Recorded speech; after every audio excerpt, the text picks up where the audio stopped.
হজ flight 2025 উদ্বোধন করেছেন ধর্ম বিষয়ক উপদেষ্টা ডক্টর আফম খালিদ হোসেন। আজ থেকে সৌদি আরবের উদ্দেশ্যে দেশ ছাড়বেন মুসল্লিরা। সন্ধ্যায় রাজধানীর আশকোনায় হজ ক্যাম্পে কার্যক্রমের উদ্বোধন করে তিনি বলেন, এবারের হজ যাত্রা হবে নির্বিঘ্ন ও শান্তিপূর্ণ।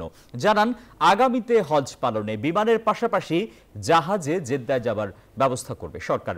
এদিকে হাবের মহাসচিব জানান, অন্যান্য বছরের তুলনায় এবছর বেশি চ্যালেঞ্জ থাকলেও এজেন্সিগুলো সঠিকভাবে কাজ করায় হজ ব্যবস্থাপনা অনেক সহজ হয়েছে। বিমান ও পর্যটন সচিব নাসরিন জাহান বলেন, এবার হজ যাত্রায় সুষ্ঠু ব্যবস্থাপনায় উদাহরণ তৈরি করবে মন্ত্রণালয়। 1856 জন হজ গাইড আমরা নিয়োগ করেছি, সরকারি বেসরকারিভাবে। প্রতি 46 জন একজন করে হজ গাইড থাকবেন। আপনাদের মাসালা মাসাইল শিক্ষা দিবেন, আপনাদের দেখভাল করবেন, তাদের সাথে আপনারা ভালো ব্যবহার করবেন, আপনারাও তাদের সাথে ভালো ব্যবহার করবেন।